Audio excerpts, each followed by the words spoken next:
Hello YouTube, I'm the Foam Witch, and this is video number 4 in my series of how I made my Skyrim armour. This video is going to focus on all of the leg parts, so let's do this. The templates that I am using for these pieces are from Punished Props. I will leave a link in the description of this video if you want to go and check them out for yourself. From what I can remember, most of the leg pieces were made out of 5mm foam apart from the swirly details which were made out of 3mm. Pretty much most of the materials that I use in these videos are from the incredible Tig supplies. That includes the foam, the specifically for foam hot glue sticks, and the black flexi paint. Their materials are so good, and if you want to check them out for yourself, I will leave a link to their website in the description of this video. I'm making here are for the foot plates. As you can see, I've drilled in all the detail holes using my Dremel. I've stuck a layer of foam detail on top of that, and now I'm just sanding off the edges with my Dremel to make them smooth. You will have to make each of these leg parts twice because obviously 2 legs. I'm only showing you in this video how to make one of each just to stop the video being 8 hours long. Here the swirly details have all been cut out of 3mm foam and I'm just sticking them on using the hot glue. Then some rivet details were added, again out of 5mm foam. And this is how it was looking once both of the foot plates were complete. It was then time to make the armour for the shins, and this followed the exact process that was just used for the foot plates. The base got cut out of 5mm foam, and then this was drilled many times, adding all the little holes for details. A 5mm thick detail layer was then added on top of this. And then again, all of the swirly details were cut out of 3mm foam and stuck on with the hot glue.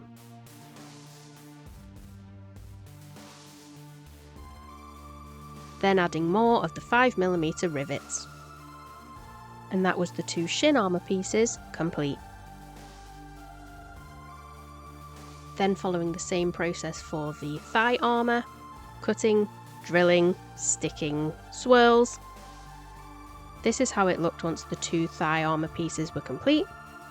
2 of these were then made in a much larger scale, and these were going to be the 2 side leg panels that were going to attach to the leather skirt part later on.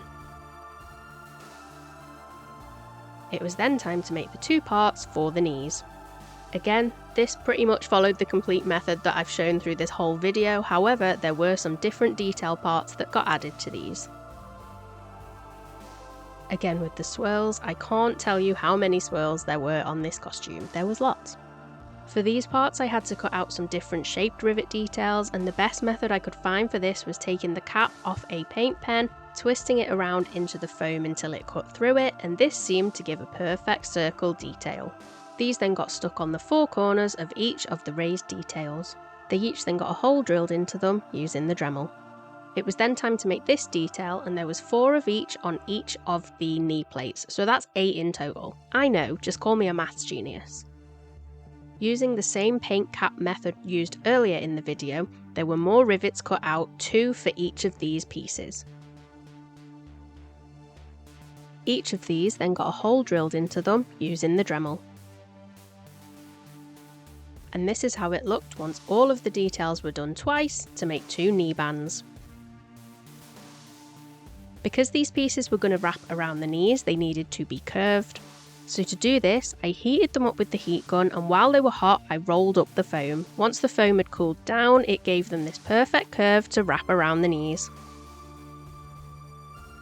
And once the knee parts were finished, all of the armour pieces were now complete and ready for painting, which I'll show you in the next video. If you are still watching this video, I want to give you a massive huge thank you. If you've enjoyed it, if you could give it a thumbs up that would be awesome. And if you haven't done so already, if you could subscribe to my channel, that would be incredible. If you want to think about hitting the thanks button underneath this video to show some extra support, that would also be so appreciated. Huge thanks again for watching, and all I've got left to say is, I'll see you next time.